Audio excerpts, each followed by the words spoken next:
தலைப்பு என்ன தெரியுமா?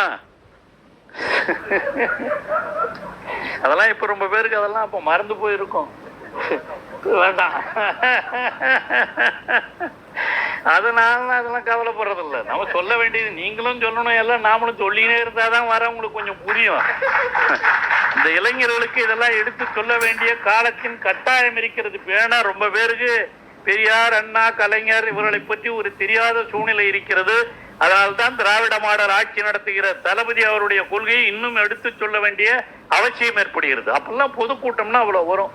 ஐயா திருவாரூர் தங்கராஜ் அவருடைய கூட்டத்தை அண்ணாமலை பல்கலைக்கழகத்திலே படிக்கிற பொழுது பெரியார் கூட்டம், ஐயா தங்கராஜ் அவருடைய கூட்டம் எல்லாம் அங்கே நடக்கும். திருவாரூர்ல சிதம்பரத்தில் நடக்காத கூட்டமே கிடையாது. எல்லா கூட்டத்துக்கும் நான் போயிருக்கேன், எல்லா நிகழ்ச்சிகளுக்கும் நான் போவேன். அப்போ அங்கே போய் பேசும்போது தான் அவங்களுடைய பேச்செல்லாம் கேட்டு கேட்டு தான் நான் ஒரு பெரியாரிஸ்டாவே மாறி நான் கல்லூரி பேராசிரியராக இருக்கிற பொழுது நான் சொன்ன மாதிரி பகுத்தறிவு ஆசிரியரினுடைய செயலாளராக நான் நியமிக்கப்பட்டு இந்த அடல் சொல்லி பட்டிமன்றம், என்ன தலைப்பு தெரியுங்களா? கடவுள் கொள்கையை பரப்புவதில் காமச்சுவையை அதிகம் கையாண்டது சைவமே வைணவமே. இதான் தலைப்பு. சைவமா வைணவமா காமச்சுவையை பரப்புவதில்னு. இந்த மகளிர்லாம் கொஞ்சம் பேர் இருக்காங்க, இல்லைன்னா நான் கொஞ்சம் சொல்லிடுவேன். ஆனா அதுக்கு மகளிருக்கே நிறைய டிக்கெட் கொடுத்து வர வச்சிருந்தார் ராமகிருஷ்ணன். அதுல ஒரு இடத்துல சொல்லுவோம், சொல்லாம ராமகிருஷ்ணன்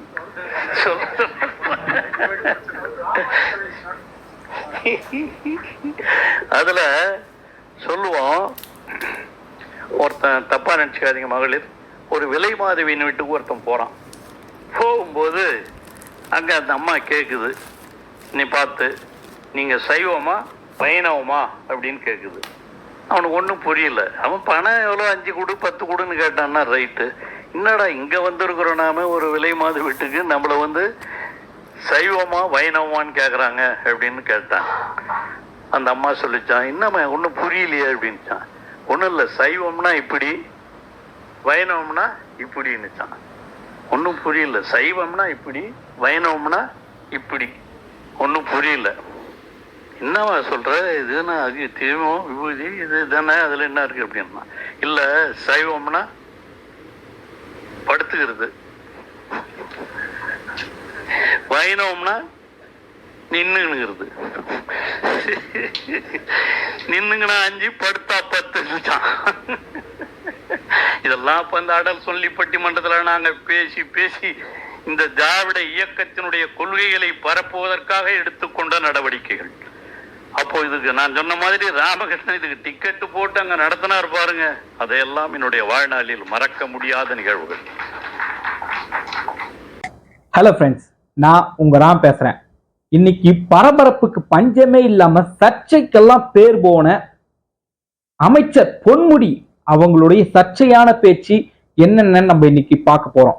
இதுக்கு முன்னாடி இவரெல்லாம் வகிச்சு வந்த முக்கியமான பதவி, இப்பவே சிட்டிங்கா வனத்துறை அமைச்சராகவும், இதுக்கு முன்னாடி உயர்கல்வித்துறை அமைச்சராகவும், போக்குவரத்து துறை அமைச்சராகவும், சுகாதாரத்துறை அமைச்சராகவும், இதுக்கெல்லாம் மேலங்க ப்ரொஃபஸரா இருந்தவர் இப்படி பேசியிருக்காரு. இவரெல்லாம் எப்படிரா? இது மட்டும் இல்லாம இவருக்கு 75 வயசுங்க. ஏதோ ஒருத்தன் முன்ன பின்ன ஏதோ தெரியாதவங்க கூட இப்படி எல்லாம் பேசக்கூடாது. ஒரு 75 வயசான ஒரு மூத்த அரசியல்வாதி, ஒரு கிட்டத்தட்ட ஒரு பழுத்த பழமா இருக்கவரு இப்படி பேசியிருக்காரு. இது மொத்தமா இவருடைய சர்ச்சையான பேச்சு 1 2 இல்லைங்க. முதலமைச்சரே தூங்க விடாமலா என்ன இப்படி பண்ணிருக்குன்னு சொல்லிட்டு பல வாட்டி அவரோட பேச்சை எதிரொலிச்சுட்டு இருந்தது. அதையெல்லாம் தாண்டி நீதிமன்றத்தால தண்டனை எல்லாம் கொடுக்கப்பட்டு அதுக்கப்புறமா உச்ச நீதிமன்றம் வரைக்கும் சென்று அவருடைய பதவியை காப்பாத்திட்டு வந்தாருங்க. ஆனா அதெல்லாம் போதாது, இன்னும் சர்ச்சைக்கெல்லாம் போதவே போதாது சொல்லிட்டு இன்னும் பலமான சர்ச்சையை பேசியிருக்காரு.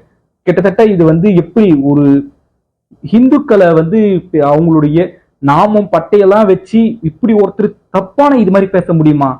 இந்த பாஷா படத்துல ஆனந்த் ராஜா ரஜினி சார் அடிச்சு வெளுத்து வாங்கிட்ட உடனே அப்ப அவங்க தம்பியான ஒரு போலீஸ்காரர் ரத்த சத நாடி நரம்பு எல்லாம் ஓடனவனால மட்டும்தான் இப்படி அடிக்க முடியும் அப்படி சொல்லிட்டு ஒரு டைலாக் சொல்லியிருப்பாருங்க. அதே மாதிரிதான் இவரு ரத்தம் நாடி சதை எல்லாமே இப்படி இவரோட மைண்ட்ல ஓடி இருக்குமா? இப்படிலாம் எப்படிங்க ஒருத்தரால பேச முடியும்?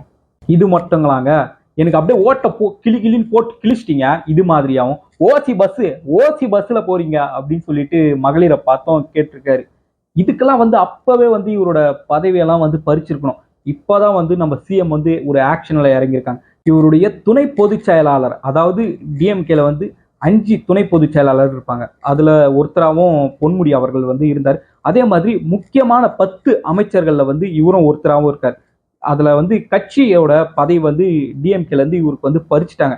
இது மட்டும் இல்லாம மக்களும் சரி, எதிர்கட்சி பாரதிய ஜனதா கட்சியும் சரி, இவரோட அமைச்சர் பதவியும் பறிக்கணும். இது மட்டும் இல்லாம பல பேர் இவரை அடிப்படை உறுப்பினர் பதவியில இருந்து கூட நீக்கணும். இது மாதிரி ஆளெல்லாம் எங்க வச்சுட்டு இருக்கீங்க அப்படின்னு கேட்கறாங்க.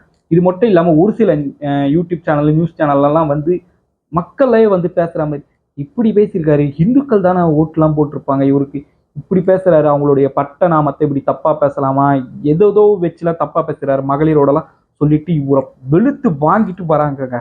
நீங்க என்ன நினைக்கிறீங்க ஃப்ரெண்ட்ஸ் இவருடைய சர்ச்சையான இந்த பேச்சை பத்தி? இது மட்டும் இல்லாம இப்படிலாம் ஒரு மனுஷன் இருக்கலாமா?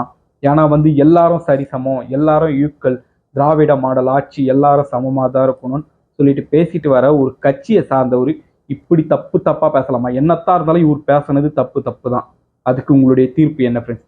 இதை கமெண்ட்ல சொல்லுங்க. அதே மாதிரி நம்ம சேனலை எல்லாரும் சப்ஸ்கிரைப் பண்ணுங்க ஃப்ரெண்ட்ஸ். சல்யூட்.